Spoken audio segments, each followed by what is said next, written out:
संचिता विचारसरणीतला आहे त्याच्यात समाधान मानणे, नाहीतर लोकांची प्रॉपर्टी गिळंकृत करणे, या अशा वागण्यात तर दिसून येतो।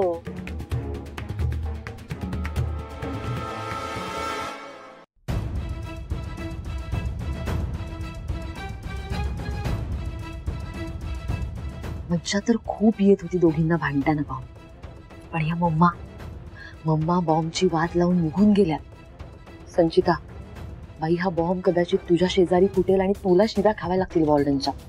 त्याआधीच तू कल्टी मार, चल चल चल।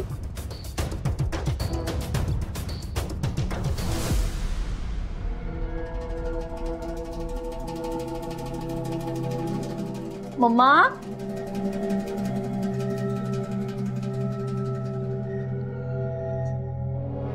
आणि माझं मन मला सांगतंय आपण सत्याच्या अगदी जवळ आहोत, आणि अशा वेळी आपण तपास थांबवला तर परत आपल्याला शून्यापासून सुरुवात करावी लागेल।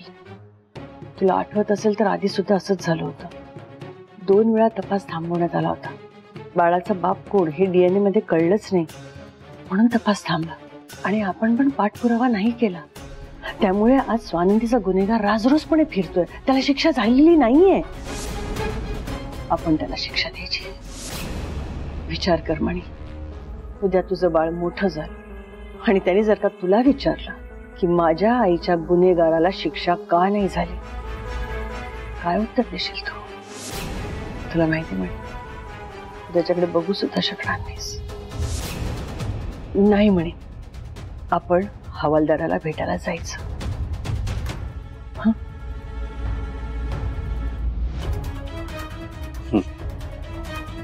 तुम्ही बरोबर बोलताय, आपण जाऊयात, चल। अंबिका मॅडमला डाऊट होता की DNA रिपोर्ट पैसे देऊन बदलले।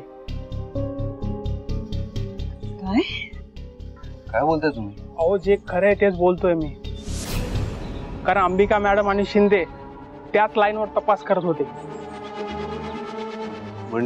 म्हणजे शिंदे जे तुमच्या बंगल्यावर पाकिट घेऊन आले होते ना, त्या पाकिटात तेच पुरावे असतील। म्हणे हा खूप महत्वाचा पुरावा आहे। हा पुरावा सापडला तर स्वानंदीचा गुन्हेगार पण सापडेल।